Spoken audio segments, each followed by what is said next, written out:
संतान सप्तमी व्रत भाद्रपद माह की शुक्ल पक्ष की सप्तमी को बनाया जाता है। यह व्रत करने से संतान सुखी एवं आरोग्य तथा दीर्घायु होती है। आइए सुनाते हैं सविस्तार पूर्वक संतान सप्तमी की कथा।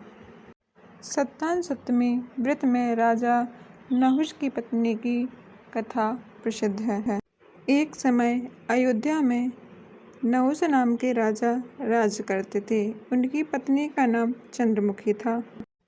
एक बार चंद्रमुखी अपनी सहेली रूपमती के साथ सरयू नदी के किनारे स्नान करने आई। तब उन्होंने वहां बहुत सी महिलाओं को संतान सप्तमी का व्रत करते हुए देखा।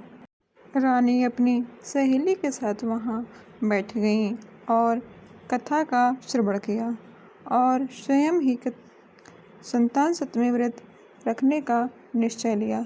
लेकिन समय चलते ही वह यह भूल गईं कि उन्होंने संतान सप्तमी व्रत का संकल्प लिया था।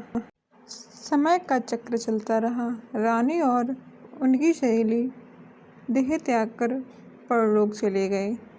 समय अनुसार उन्होंने पशु समेत कई योनियों में जन्म लिया और कर्म फल अनुसार उन्होंने मनुष्य योनि में जन्म लिया। रानी चंद्रमुखी राजकन्या हुई तथा उनकी सहेली रूपमती एक ब्राह्मण कन्या हुई। रूपमती को अपने पूर्व जन्म की सभी बातें याद थी। उसने इस जन्म में संतान सप्तमी का व्रत किया, जिसके अनुसार उसके 8 संतानें हुईं। लेकिन ईश्वरी ने इस व्रत को नहीं किया, जिससे वह निसंतान थी। यह देखकर ईश्वरी को रूपमती के पुत्रों से जलन होती थी। उसने कई बार रूपमती के पुत्रों को मारने का प्रयास किया, लेकिन वह पुत्रों को मारने में असफल रही। बाद में रूपमती ने ईश्वरी से क्षमा मांगी।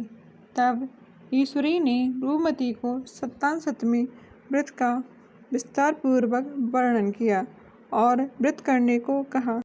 इस व्रत के करने से ईश्वरी को संतान प्राप्ति हुई। जय श्री कृष्णा। राधे राधे। श्री शिवाय नमस्तुभ्यम।